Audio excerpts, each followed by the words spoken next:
Just imagine there was an intro song. There was an intro song. What's happening, sports fans? That's crazy. There's no music. What is happening? Absolutely no sound. Yeah, on this my is side weird. I don't know what's happening. Anyway, let's try to. Anyway, keep moving. The Wild played this week. That is throwing me way off. Brady, what are your thoughts? That's what we get for trying a new song today. Yeah. I liked what I saw, or lack thereof, because I missed every game studying. But they did win 2 games, so 2 W's. yeah. That's what you like to see. Over 500. First time since the first game of the season. That's what you like to see. Yeah, so. Honestly, a little disappointed we're now getting there. We'll get into that later, obviously, quarter of the season review. But let's start with the quick news, obviously, so we can then transition to our long wild talk. Really lull people to sleep if they need that. Hope you're not driving. Yeah, drive time radio, and we're just. I hope you're not. You're gonna be asleep by the end of this. Anyway, so some of the quick news: the Gophers played a series against Long Island this weekend, surprisingly losing Game 1 2-6, but ended up winning Game 2 6-3. A lot of people said that Game 1 loss is the end of the season for the Gophers. They've been losing so many games this year; it's not surprising at all. I believe they're 5-9-1. That sounds right to me. I still think it's obviously you still have to look at the aspect of what's it called? What's NIL funding in hockey. And a lot of people are talking about how teams are just basically going to be built on who's going to be able to keep players for the longest. These teams that are transferring over through NIL, their players are going to the NHL right away, so they're not able to stay into a system and actually get good. Mm-hmm. And then we move on to teams like UND, who ended up splitting their series with Arizona this week as well. But Arizona is one of those teams that has gotten NIL players as well as the, I believe, CHL combination. They ended up winning Game 1 5-2 and losing Game 2 2-4. But very interesting time in college hockey with everything going on in the CHL, with NCAA being able to have some CHL players. It's a changing landscape, and I hope the Gophers don't become a victim of the patterns that are going on. I hope they can take advantage of it, but right now, not looking good. I would say, if anything, they are the biggest example of that pattern. Mm-hmm. They're the kind of go-to team that they get all the top players. Obviously, they didn't get McKenna, and that's the Penn State stuff. But Penn State, not a great team. They have McKenna's not doing too great. No, either. Not great. I don't know. I think it'll be very interesting to see where that ends up. Mm-hmm. Moving on, we actually went to a Fargo Force game this week. Yep, we were live in person. You guys could have met us if you'd like to, but or if our Twitter would have posted that, maybe somebody would have seen it, but probably not. We were having issues posting while in the arena. But the Fargo Force won both games against the Phantoms this week. Mm-hmm. Ended up winning 2-1 at the game we attended, in which we actually saw Brooks Collins' first USHL goal. Congratulations to him. That might be something we can talk about in the future if he ends up going anywhere. He is still slated to go to the Gophers, so I feel like that's something to be that we can hold our heads high. And then they ended up winning 4-3 in a shootout on their military alliance night. And did you see the jerseys they had on Saturday? I did see. They looked really nice. Amazing. Yeah. I did just get a text about another quick news of Hutchinson Banamay's team. They did get a coach back. Jamie Sharfenkamp is now back on the bench, so that is congratulations. Yeah, he did listen one time, so I feel like I have to mention it. I don't know. Anyway, let's move on. If you're listening now, send us a text to prove you're here.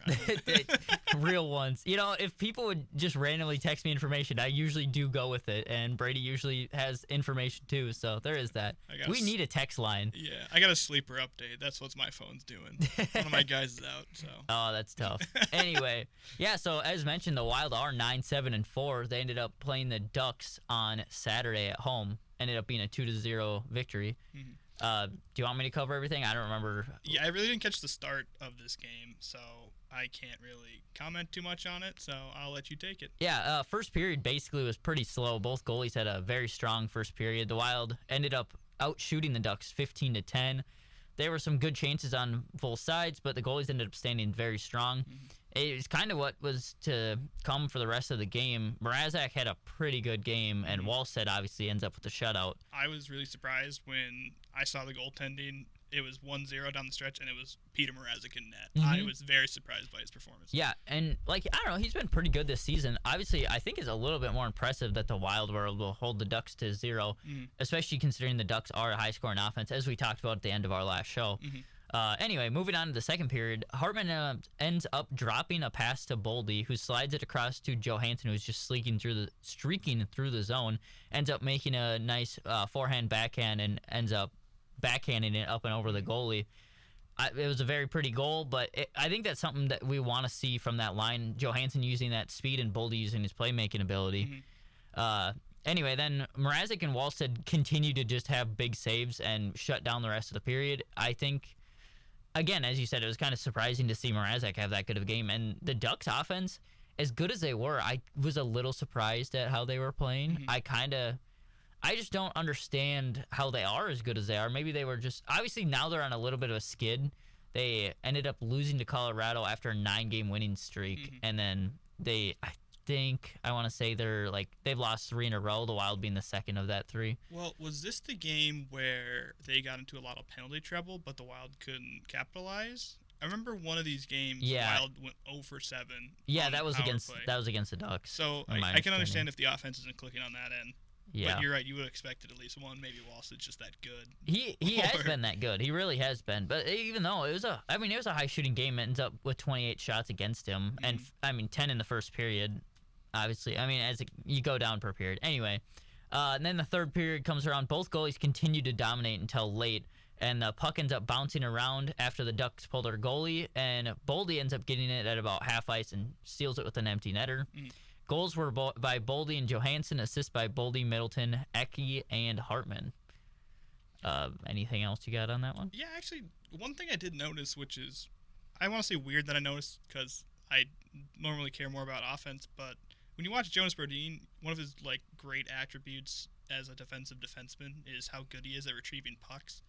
I think I could count on the number of times on one hand the times he's been beaten to a puck, going back, and Leo Carlsson is one of those guys. It was, I don't know when it was, I think it was in the third period, but you rarely see it, and that's just something so eye-catching that Leo Carlsson was able to beat him to the puck and battle it off him. You just never see that out of Brodin. I think that just speaks to the character of Leo Carlsson and how good of a player he is. Yeah, that's what I was gonna say, especially watching his breakout this year and how dominant he has been. I think he's third or something in the Hart rankings. He's a beast, and I think if I didn't believe it before, I believe it now. Yeah. If you watch Brodin play, you could probably count on the number. Say we'll go back to the hand again. On one hand, the times you'll be beaten to a puck for the rest of the year, probably. I think you just have to come up with more metaphors of things you can count on. You count on the number of paws that a dog has if he has 3 legs. Okay, the number of times he'll be beaten to the puck this year. See, I like that. My 3-legged dog, you can count on his paws. Anyway, he's just never beaten in it. So when he was, it was just kind of wow, Leo Carlsson kind of thing. A very noticeable thing for a noticeable player. Yeah, I agree. Exactly. So yeah. Anyway, moving on to the game against the Knights that was on Sunday, also at home. The Wild ended up winning in overtime, 3-2. The first period, Eck ended up getting one after a couple passes. The Knights just looked discombobulated early in this period. So the Wild are just passing it around. Zuccarello ends up hitting Eck wide open. The goalie is nowhere to be seen, and Eck gets probably one of the easiest saves he's ever had. Easiest goals he's ever had. Other way around. Tough start for, I believe it was Lindholm. Lindholm was in the net for the Knights. I believe so. That was the first shot on game. Yeah, you're not stopping that. It was a great play by Zuki. Yeah, it was a great play, and he was just way out of position. It was just tough. Anyway, moving on, and then later in the period, Dorofeev ends up tying it up with a rebound off of a Marner shot. It was a kind of a defensive miss by Trennan, but it was basically the way the Knights set up their offense all the time was with dang it, why can't I say that? With Marner skating in and just having people sitting right next to the goalie for rebounds and ends up banging it in. I think their system was very clear in this game, and that was something that I was very impressed with, honestly. Even though they did lose, and they are a very good team, but their system is just so prevalent. You can just see it as you're going.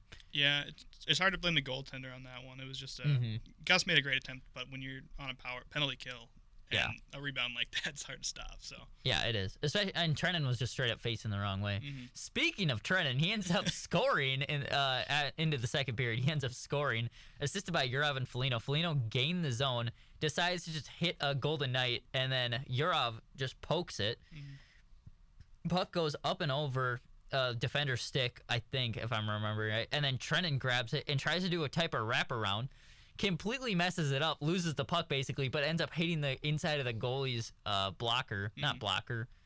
Inside of his pads. Yeah, one of his pads. It trickles through. Yeah, I honestly couldn't really fully see it. Anyway, trickles into the net, and yeah, just, I mean, continued good moments from that line, which actually did get split up in game 1 of this series. I don't know why I didn't mention that. They ended up having...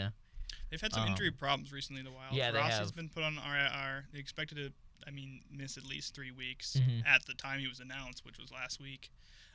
Hartman's not going to be able to play tonight. Yep, they've had some injury problems recently. So. Yeah. But anyway, then moving on to the third period, the Knights are just doing these random fake shots that were kind of driving me nuts. I know that's kind of a weird thing. They just kept doing these like leg fakes and pump fakes and kicks, and it was just driving me nuts. Anyway, it ends up leading to a goal eventually, in which I don't remember the defender. It basically pump fakes and then passes it over to Smith, who just beats Gus clean. Kind of tough. There was a lot of traffic in front of the net, but that is kind of one that I kind of wanted, wish Gus would get back. Yeah, with they had a really good guy in front screening on that power play, I will say. It's very hard. They have so many options on their PK. So I was gonna say PK for a second. You can maybe hear that there. But yeah, you'd like Gus to have it, but I don't blame him for not. You know? Yeah, and then moving on to overtime, the Wild end up getting a power play after Boldy gets hooked. Pretty obviously, the Knights were pretty annoyed by that call. The Bruce Cassidy slow cap is the funniest. Yeah, it was pretty tough, but. Anyway, it leads to a goal with 9.7 seconds left where Zuccarello and Boldy are doing a little back and forth, and then Zuccarello just crosses it to Kaprizov, who's sitting in the bump spot and just rips one past the goalie clean. I wouldn't say rips it past. It looks like he kind of fans on it and just finds its way 5-hole. Goal's a goal. Shoot or shoot. Shoot or shoot. Yeah. A goal's a goal. I do agree. Yeah. It's a little funny. When you were talking about all the fake passes they were making in that third period, something I noticed too, but it ends up coming to bite them because Marner does another fake pass, and he drops it, and Boldy gets the perfect stick lift on a back check. It's like the textbook getting the fender on the way back, which ends up leading to them taking a penalty a little later and being on the power play. And I think that's what Bruce Cassidy was so irate about, is the fact that how's that not a hook when it's just a clean stick lift? Yeah, you know? And straight up your team's just dumb. That's what it really is. Anyway, goals end up being by Ek, Trennan, and Kaprizov. Assist by Zuccarello. He actually had 2. Yurov, Foligno, Johansson, and Boldy. Speaking of Yurov, I'd like to mention it, even though I think we're going to get to it later. He is the first-line center for tonight. I feel like that has to be said. Has to be said. He bumped up last game a little bit with Hartman because I think he was in and out of the lineup in the game with an injury. So, and they said it's not even a serious injury; it's just something he has to get cleared up. So I'm assuming it's some sort of strain or soreness. But they NHL never really says. No, you get upper lower concussion. It's somewhere. He's injured. Throw a dart at a board and pick a body part. You're closer than most people by doing that. Anyway, moving on. We actually did. I gotta stop saying anyway. That's crazy. I'm saying it so often right now. Yeah. Well, 20 games in for the Wild. 21st gonna be played tonight. So we're doing a little fourth of the way report, I guess. Kind of a slow week, as you probably could tell by 2 games. So we're going to go back, look at the season predictions we've done, some bold takes, kind of where the Wild are now, starting with where they are in the Central. Yeah. Oh, sorry. Got to clear my throat. They're 6th in the Central right now with 22 points, but it's actually pretty close. I think a win or 2 and you're in 3rd, something like that. Yeah, 5 points behind Dallas, who is in 2nd. It is a very tight, near that top area. The only team that's really pulled away is Colorado. They're in 1st with only one loss on the season, 31 points. Not exactly what I expected. Not what you want to see. No. They're in 10th in the West. Which, again, Dallas is still 2nd in the West. They're still, it is still so close. For still being 10th, they're within striking distance easily. There's 8 teams within the 22 to 25 point range. Wow. Yeah. And then they end up being 19th in the NHL overall. So again, it is a very tight league at this point, which is, I don't know, not to say what I expected, but I feel like at this point there's usually at least a little bit of separation between the top and the bottom teams. Yeah, you usually can tell who's going to be the bottom feeders. I mean, the Blues and the Predators are kind of that in the West. You think the Blackhawks will fall down there eventually. Mammoth, though, have looked a little bit shaky as of late, too. I think if the Wild are going to be able to keep this up, maybe at a little lesser pace, they're cruising pretty good right now. I think they'll be able to get that 3rd, 4th wild card kind of thing. So... Yeah, honestly, I think since Zuccarello's come back, they have shot up their ranking. Like, they haven't actually moved all that much, I should say, but their like competitiveness within the rest of the teams that are in the division has gone way up. Everybody is at 20 games played. I don't know why I thought. I guess there's some that are 21. It's been weird. Like, you have 3 days off from when we did our last show on Wednesday. They played a back-to-back Saturday, Sunday, and then they're off again until Wednesday. It's such a weird time for the schedule, especially when you think about like Minnesota in general. We have World Juniors and Olympics this year, as well as the state high school tournaments. So it's going to be even weirder with long road trips during the World Juniors in December. And like, I don't even remember right off the top of my head when the state hockey tournament goes on in March. So you'll have a road trip then. It's a very weird year schedule-wise, which it makes sense with like the long homestand we had to start the season. It's just like weird now to have 2 games in 7 days, 8 days. It's so weird. Also weird because why are you playing on Saturday and Sunday going against football? The only 2 days that you can go against football. You can't hide from football. You can't, but it's a lot easier to do so than just playing on Saturday and Sunday. Like tonight, they're playing at 8:30. Why? I get that it's a TNT contract game, but that doesn't make any sense. Why are we start an 8:30 start is like an 8:50 start? By the time they actually drop the puck, that needs to be fixed too. That's a 10:30 start on the East Coast. It's hard. Football obviously is 10:30 on the East Coast. They play 8:30 here. It's a 9:30 start on the East Coast. No, there's 2 time zones away, I thought. I'm almost positive. We're in the Central. It's the other way. The Pacific is 2 away. Oh, okay. Well, Eastern, if you're in Central, the middle of the Atlantic Mountain, Ocean, Pacific. It starts at 10. Okay. There you go. So, shout out to all Hawaiians. Maybe in, Newfoundland? Catch that. I said shout out all Hawaiians. Oh, that's, complete wrong way. Okay, well, back to the more Wild-specific stats. Kaprizov's leading the teams in points with 23, also leading in goals and assists, no surprise, with 11 and 12 respectively.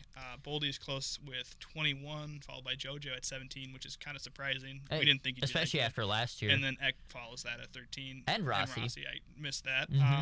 I miss Rossi because he's been gone, my Pookie.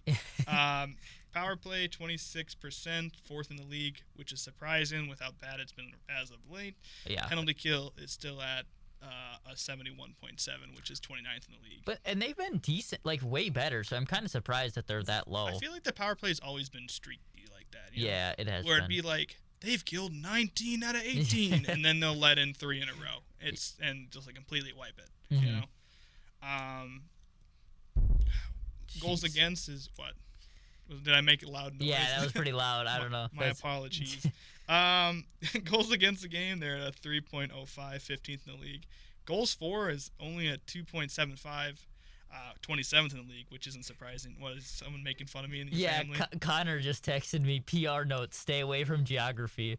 What does that even mean? What do you know about geography, biology, boy? Yeah, anyway. Anyways, face-off percentage is sitting around 48.2%. And then some other weird stats of note. 8 of their 9 wins have come when they scored first, so hopefully they score first tonight. Especially against a Canes team that is very fast. League leading 3 team shutouts, mostly thanks to Wallstead, our GOAT. And then team save percentage is at an 8.96, which is up comparatively to sometime in October I checked. They were like at 8.7, so slowly rising with the better play. I know you kind of wanted to talk more about Jesper Wallstedt specifically in his stats because he's been on a hot streak lately. So yeah, he is my GOAT. I love Wallstedt. Really liked when they drafted him. You should name a cat after him. Okay, yeah.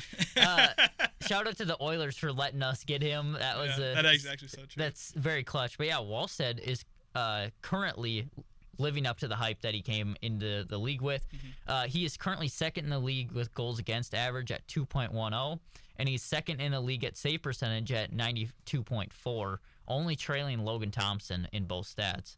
And he actually leads the league in shutouts, which I think it is impressive. Yeah, very impressive. He still is a rookie, and yeah, he has yet to lose a game in regulation as well. That's what I think's most impressive. He's played 6 games only, of course. But he hasn't not gotten you a point yet, you know? Yeah. He's gotten you a total of,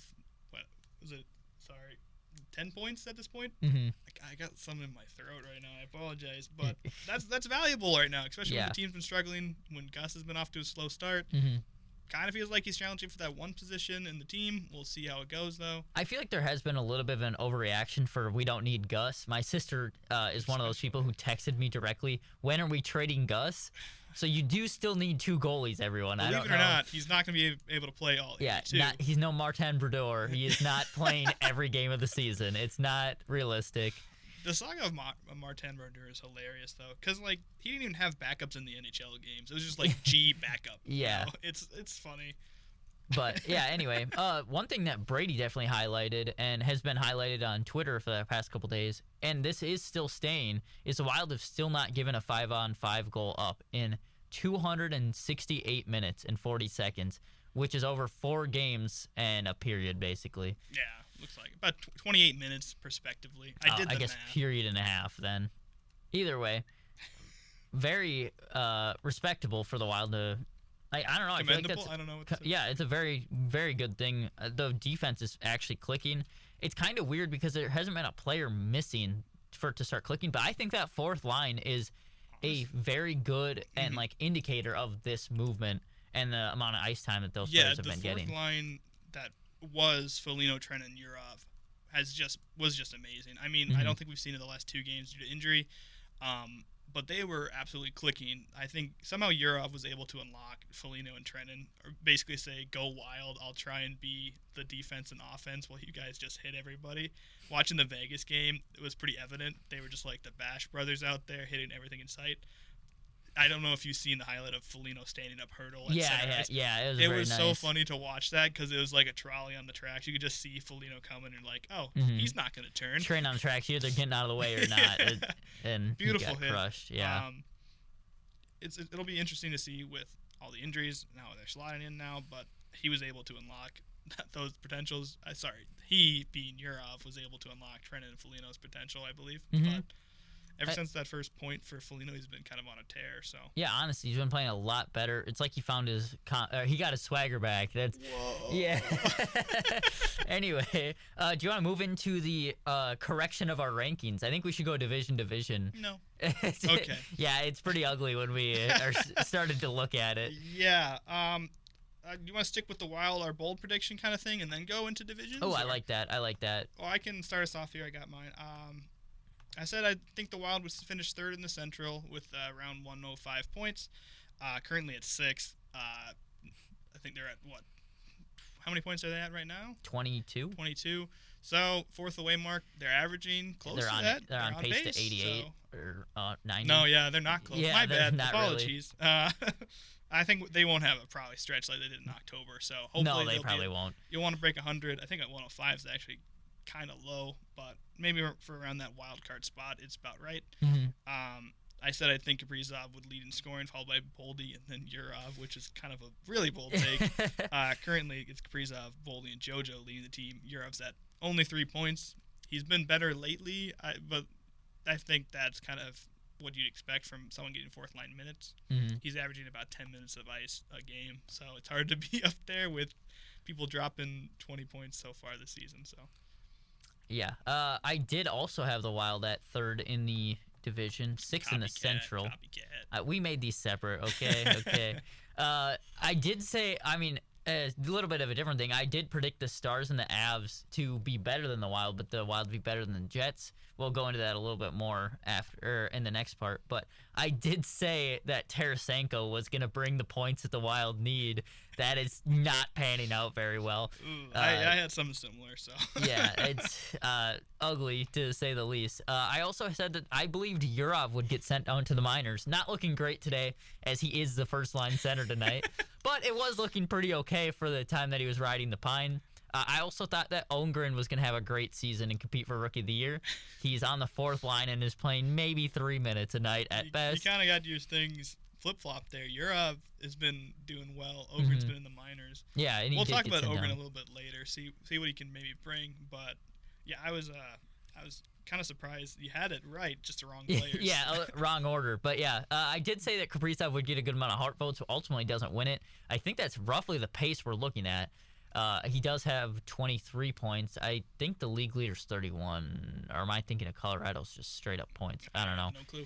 And then I did say I think Rossi continues to show his promise, officially takes over that first line center spot. That has been basically what has taken over this season. He is very much so showing his potential. Yeah, that was more of a lukewarm take, in my opinion. Yeah, that was pretty easy for a bold take. But I think some people are predicting Rossi to have kind of an off season with all the drama during the summer. Sometimes that can distract a player, but I think he's just really stepped into it and stayed on course.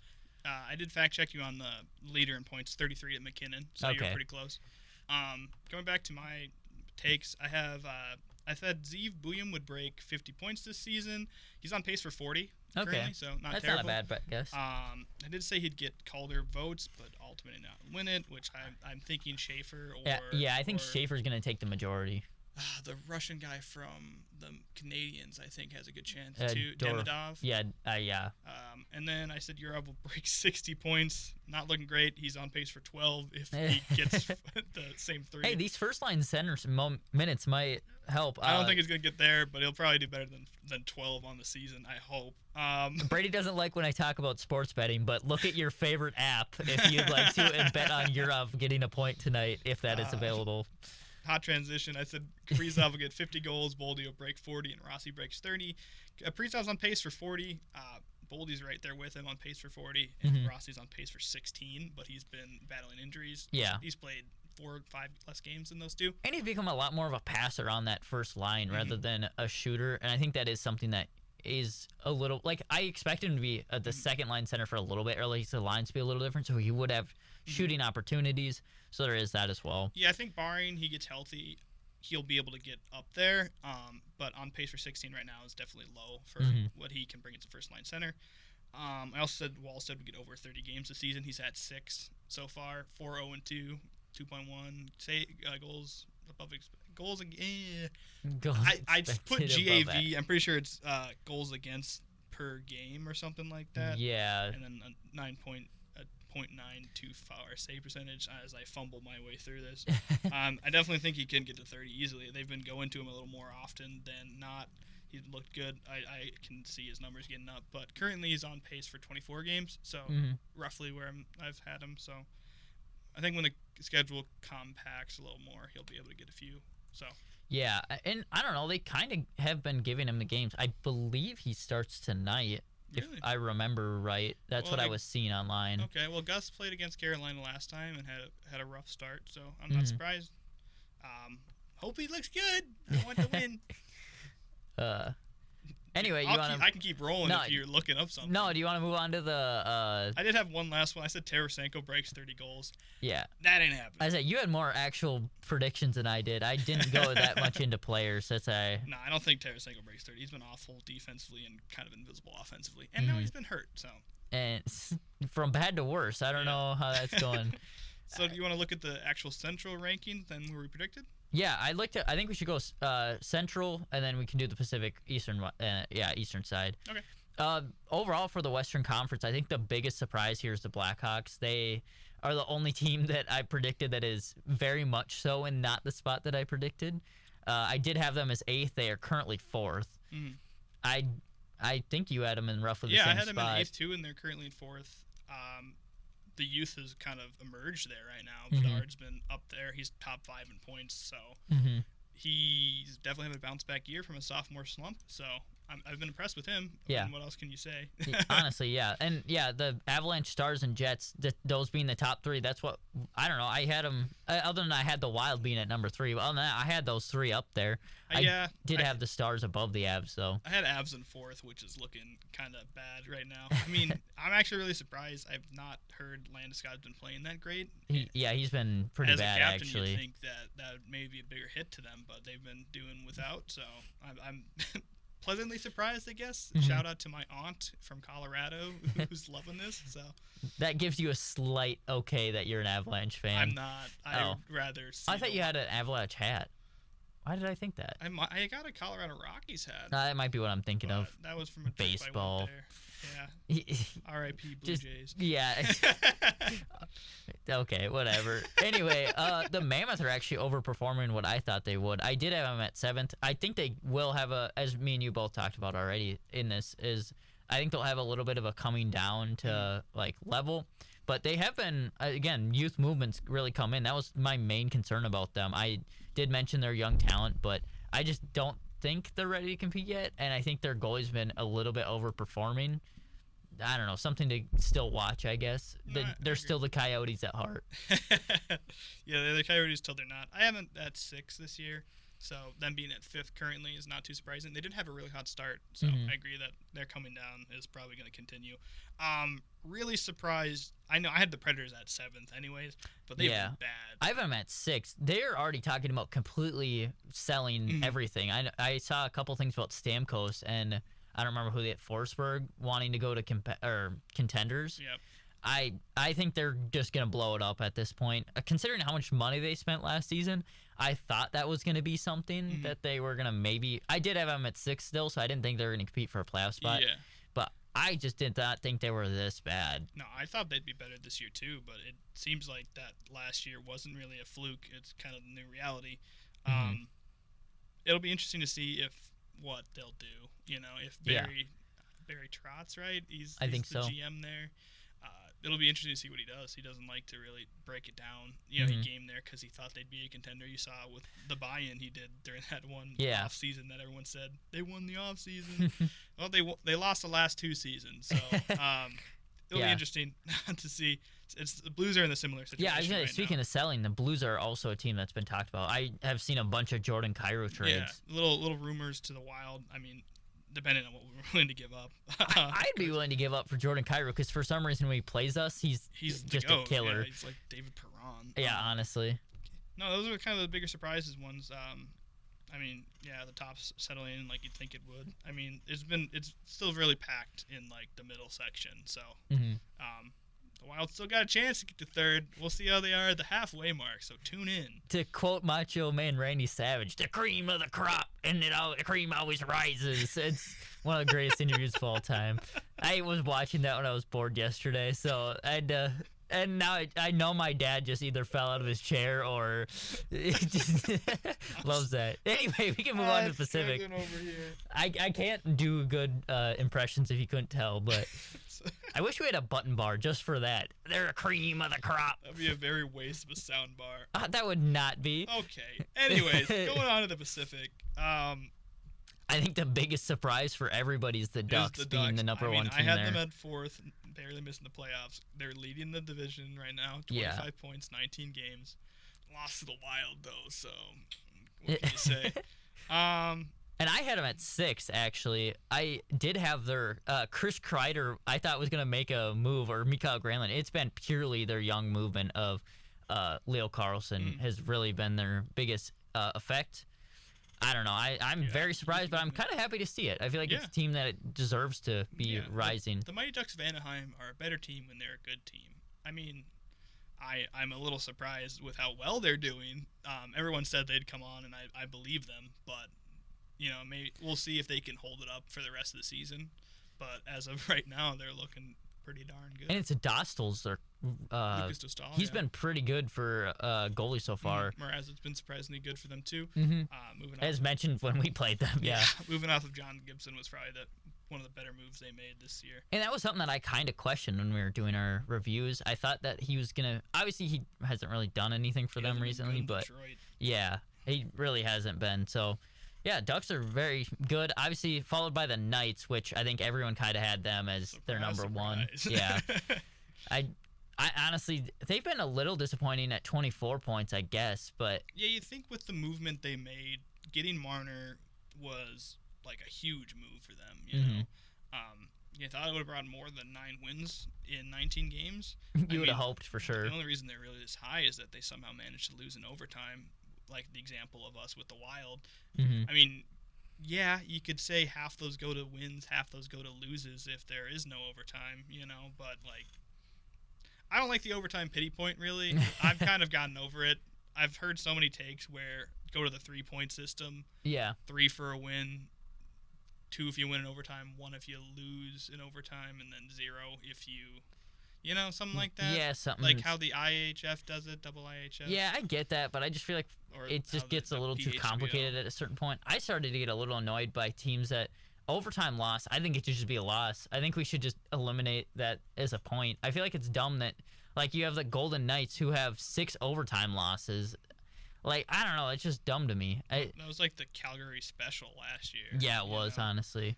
But yeah, speaking of Calgary, I'm very surprised with how bad they've been. I said they'd be in the 6th spot. Currently, they're dead last in the Pacific. In the whole league, I think they might be dead last too. Yeah, they're dead last in the league, 13 points. Yeah. 7 behind Vancouver, which is the 6th place in that division. Really surprised that they're this bad. Yeah, a little disappointing for my prediction as well. I did have the Flames at 4th. That was kind of a bolder prediction. That is a bolder one, and then I had the Canucks at 5th, so I really not shooting 100% right there. A little disappointed Evander Kane isn't pulling the Canucks to the heavens. You know, he's really. What is it? The hospitalized Canucks or whatever. Yeah, they are very injured. That is a fair point. That they have been absolutely injury ridden, but.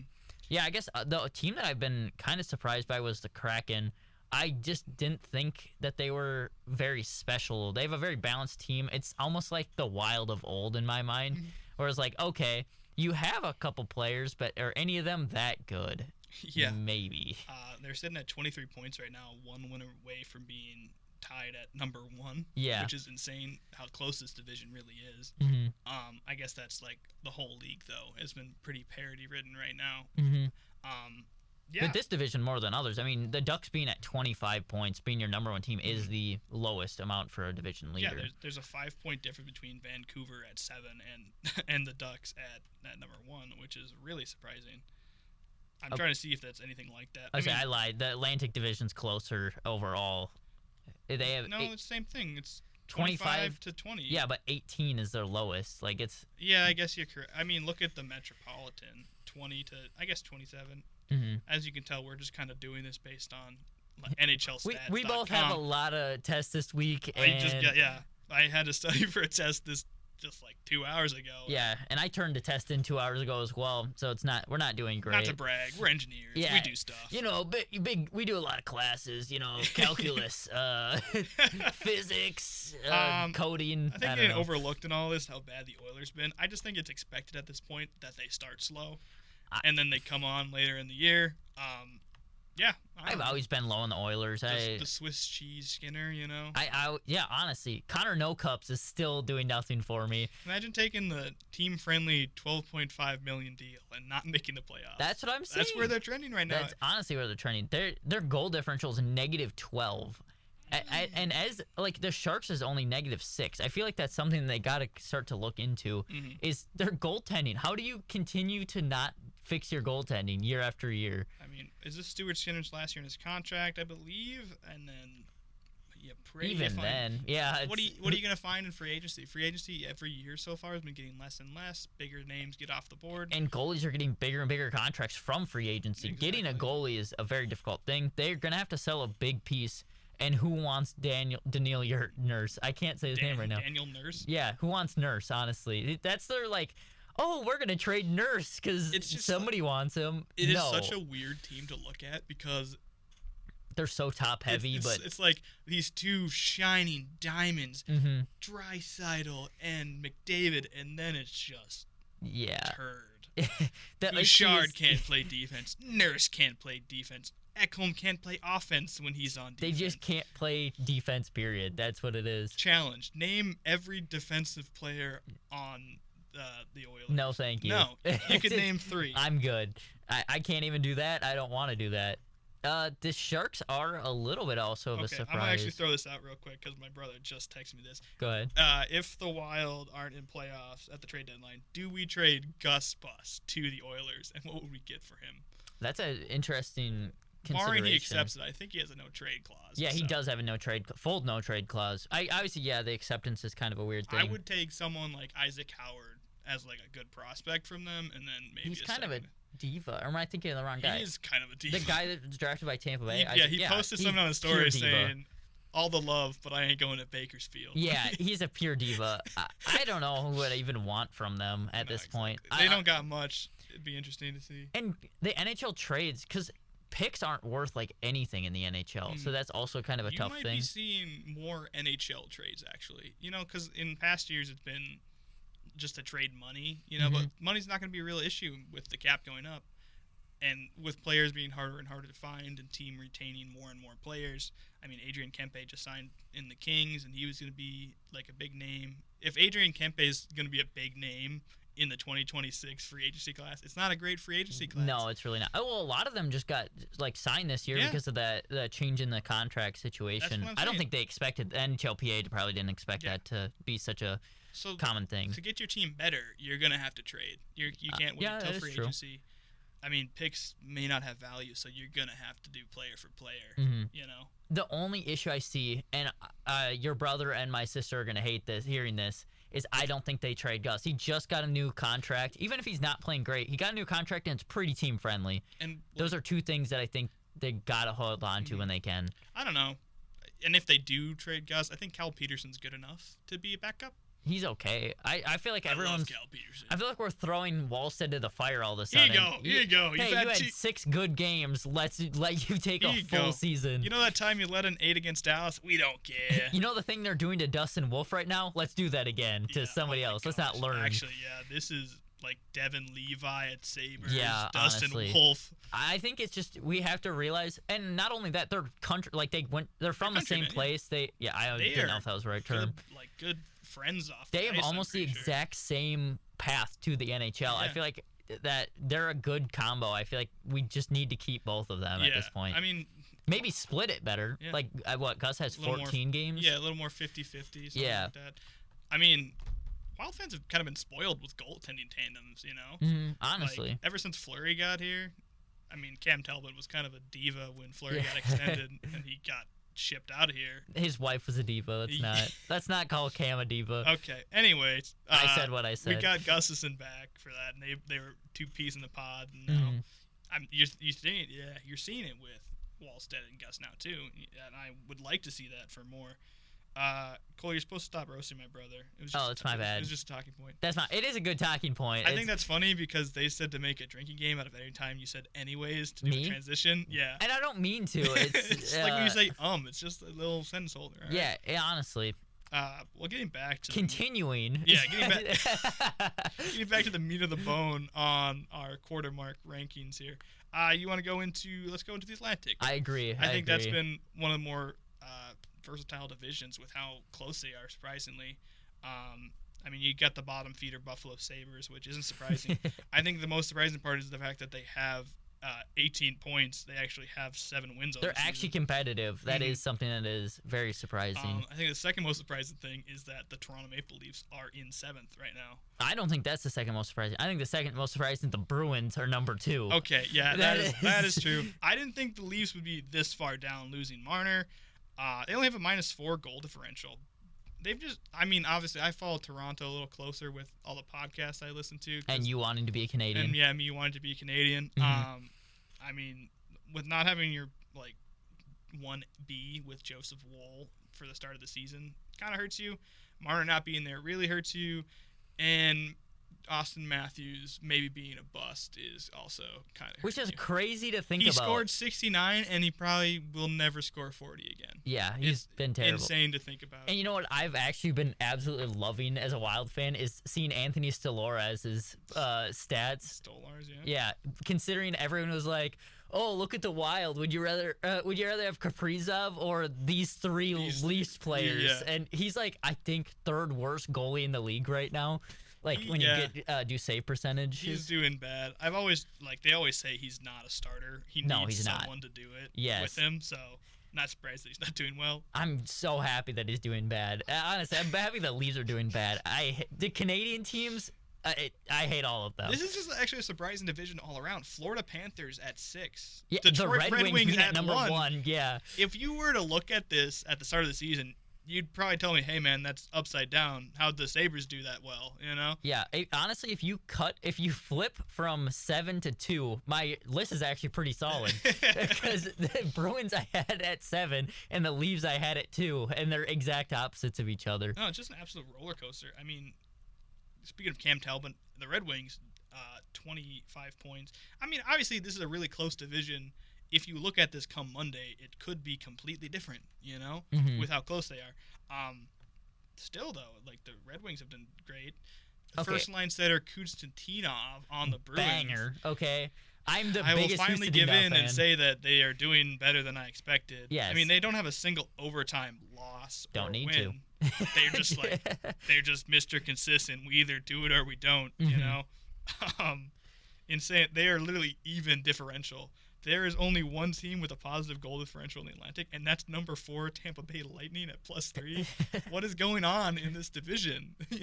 Okay, I know I just said it, but honestly, if you do flip my rankings, second through 7th, they're almost bang on. It's crazy. For those of you watching on radio, he's pointing. Watching on radio, yeah. No, okay. Thank you for that. It's actually a good point. That's usually what I say to you. But I have the Maple Leafs at 2nd, which they're 7th. I have the Panthers at 3rd, which they're 6th. I have the Senators at 4th, who are 5th, and I guess I have the Canadians at 5th. And I had the Lightning at 1. Who thought that was a good idea? I don't know. I'm kind of regretting doing this quarter mark thing. I kind of like it, actually. They're just so close, and I feel like everything we say is an overreaction because. Yeah. I mean, we can I want to just move on to the next division because it's just more of the same. Yeah. Maybe there's a little more separation. Carolina, New Jersey at the top, what you expect. And then the Pittsburgh Penguins are number 3.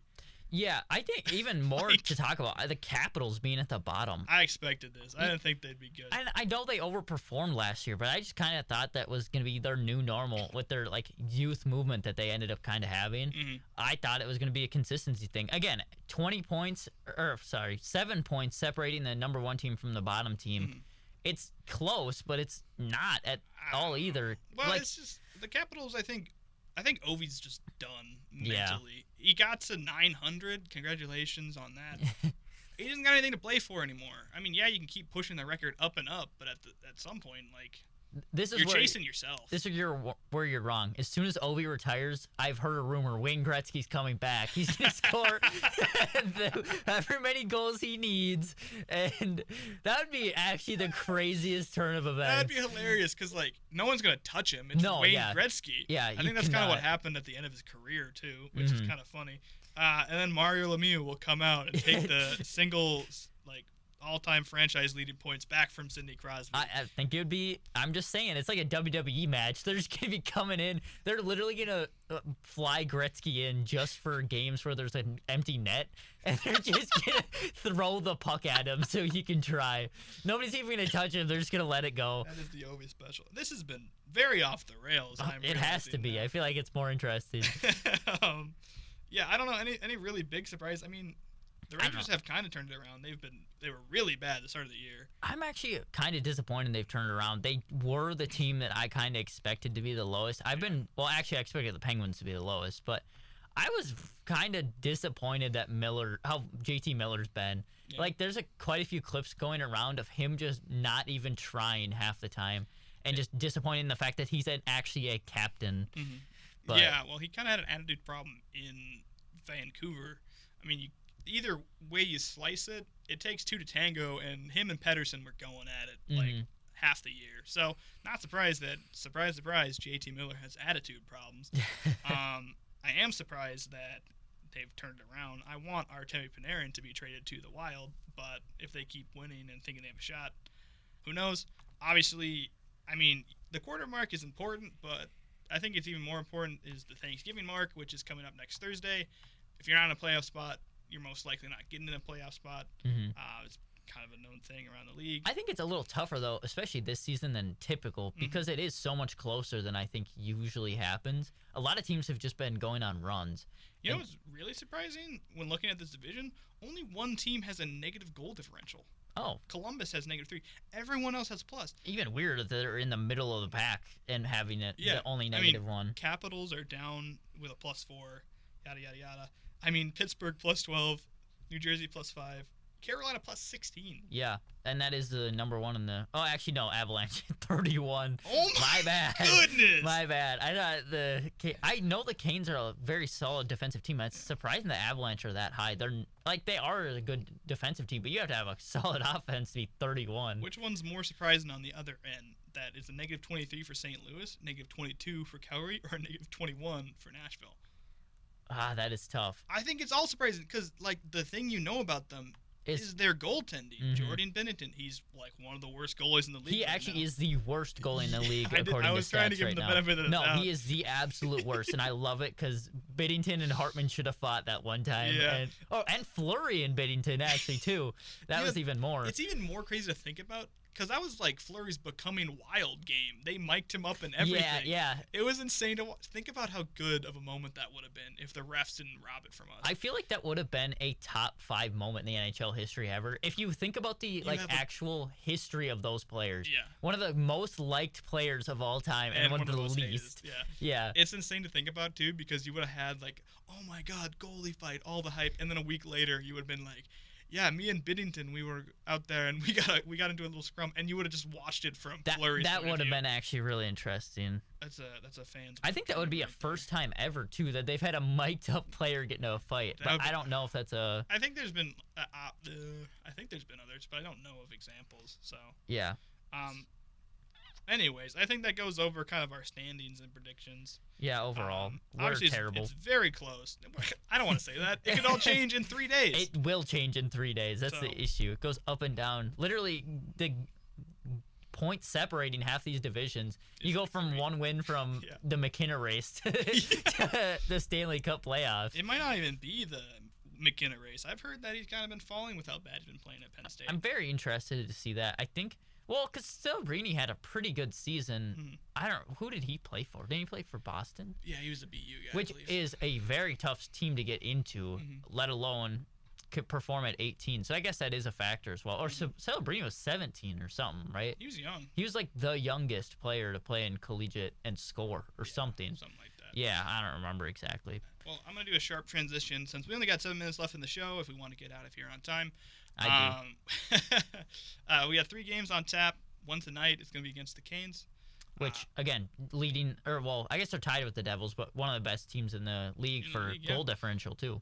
Wild played them earlier this season. We all know they lost by 1. I mean, maybe we don't all know, but I know. It was a pretty solid game, too. It was a solid game. It felt like kind of a turning point for the Wild, too. I don't know if they had Zuccarello back quite yet. I believe it was the game right before they got Zuccarello back. But they played really well, I believe. I mean, if you take out the first 30 minutes, I think they dominated that game. Obviously, you had a fluke play with Pitlick catching the head. Yeah, that was 4-on-4 goals. You don't see that too often. And he won't be back for this game. Obviously, I believe it's Holmgren is in instead of Pitlick. So that hopefully will keep the tempers a little simmered. Yeah, the Wild were better team that half 30, and they've been kind of on a tear ever since.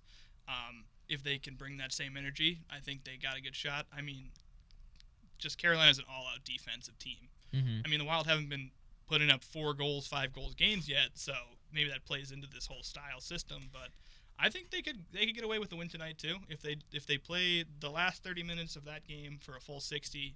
full 50. I don't know. Yeah. I know asking for a full 60 is crazy. If you take exactly 2 minutes of the game that they played really well and you expand that, it would be great. Like when they were on the power play. If you just do that the whole game. If we just are, well, not at this point right now, the way their power play is. If we just take their power play and we just do that the whole game, we'll win. We'll win, and I guarantee it. Okay. Put me in, coach. I can do your job. Come on, guys. Okay. Well, that leads us to another game on Friday against the Penguins. Another rematch for a wild L we took early in the season. At least this one's reasonably timed, 6 o'clock start. That's very true.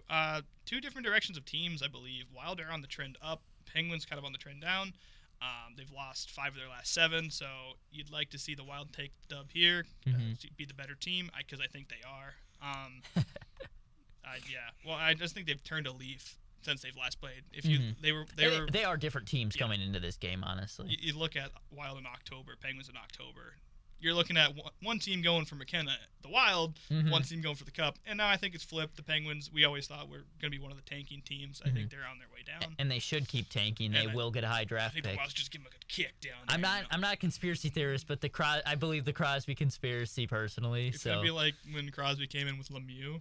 Mm-hmm. You had that aging star, and then the next one. Yeah, and that's honest. I believe the Crosby conspiracy fully. If so you're listening to this, Bettman, give us credit when you do it at least. Okay, and then when it moves into continue to not let the Canadian teams be good, please. Moves into Sunday. Jets. First time seeing them this year. They're always off to a pretty good start. Jets have always been a tough team for the Wild these past few years. Gonna be a good test for the Wild. Wild tend to struggle with teams interdivision. Especially teams that are above us, like the Avs, Stars, Jets, obviously. They've struggled a little bit against the Mammoth, too. It's going to be a good test. They've had some easier games, I guess, against outer division teams. But when it comes down to it, you have to beat the teams in your division to move up. And I think it's a good chance to take some points. It'll be a really good indicator to see if they are the team we think they are right now, or if they're maybe the team from October that we're just not seeing, Yeah, this is the team that I'm most interested to watch the Wild play against. Sorry, I was looking up the stats for Hellbuck so far. Because honestly, I feel like I haven't heard anything about him. He is actually currently at 2.51 goals against average and about a .913 save percentage. So he's doing okay. Like, it's not bad. He does have 8 wins and 6 losses, but they actually have Eric Comrie. Never heard of him. Yeah, he's been their backup for a few years. Oh, really? Yeah. I did not know that. That kind of makes sense. Keep that tandem together. He's actually playing pretty well as well, having a 2.6 goals against average and a .908 save percentage. I think that's something that we can look at. And for skating, Mark Scheifele's still being their star. Yeah. 27 points in, 20 games for most teams. I don't know. That's not anything to really sneeze at. Logan Stanley still leads them in penalty minutes. Ooh, we're gonna kill Kaprizov again. Yeah. I don't know. I think this is just a team that I want to see us measure up against the best. The Canes obviously are probably the best team we play in this 3-game stretch. But I want to see us play against an actual Central team. Yeah, and perform. And perform, exactly. Have we played the Avalanche yet? Why do I... Don't think so. That's so weird. I feel like in most leagues they played... I guess the Vikings haven't played the Packers yet. Have we played the Stars yet? Yeah. Okay. We played the Stars once. Okay, and I'm pretty sure we lost. Well, wrapping up the show with 2 minutes left. We couldn't get the Cole's Hot or Not list, but... womp womp. Womp womp. There wasn't much movement, to be fair. Wallstead stays in A tier. I would say listen to the last podcast, but I did not post it. Having some more YouTube problems. We apologize. Little prospect update, because I've been seeing some on social media. Charlie Strommel, the 2023 first-round pick. That was quite controversial. Yeah, 13 points in 10 games played at Michigan State, 5 goals, 8 assists. And everyone's favorite, Adam Bennick, 19 games played, 24 points, 10 goals, 14 assists. So he's still looking good. Slowing down a little bit. But still looking good. I mean, it's hard to be on that much of a tear for that long. Yeah, it really is. Looking into a few notes that I asked from my family, do you think Ogren's going to get more of a chance with these injuries? I would hope so. He's still listed as the 4th line. A little disappointing. I'd like to see him play with a bruiser of some sort. He is a little bit of a shorter guy, but somebody that needs to get in front of the net. I'd like to see some more playtime from him. Obviously, Yurov's getting more playtime. We can only have one nice thing at a time with John Hines. Yeah, apparently. That kind of transitions me into another point that my brothers brought up. Any players on the trade block? I think Ogren might be a chip that they would use to get Kyrou or something like that. I do agree with that. I think his stock's still pretty high. I mean, yeah, I think his stock's still high enough to be maybe not a blue chip prospect, but definitely up there. I would think Ogren is probably on that list. I would assume that somebody like David Speck, the defenseman, yeah, he's right on that. Maybe you could flip Juracek again. And you could maybe even think about what's the defenseman that just barely got lost? Lambos. Yep, Carson Lambos. I could see also getting traded as well. Haven't heard much about him, so a little disappointed. But yeah. Well, that's all for us today. We appreciate you joining us kind of on this ramble fest of the quarter mark of the season. I feel like it was a pretty good show. I really honestly. enjoyed it. I'm kind of proud of when this the time one. flies, you're really having fun. So it really flied today. I even got to do a Macho Man reference. Be sure to catch us on our socials, CNB Talk Hockey, on Twitter and on YouTube, working on Instagram. Obviously, we are off school break on Wednesday. I'll try and post maybe a little short video on our YouTube channel. So if you're a real fan of the podcast, definitely check our YouTube out. But other than that, thanks for joining us for another episode of CNB Talk Hockey. Catch you all in 2 weeks at least. Bye.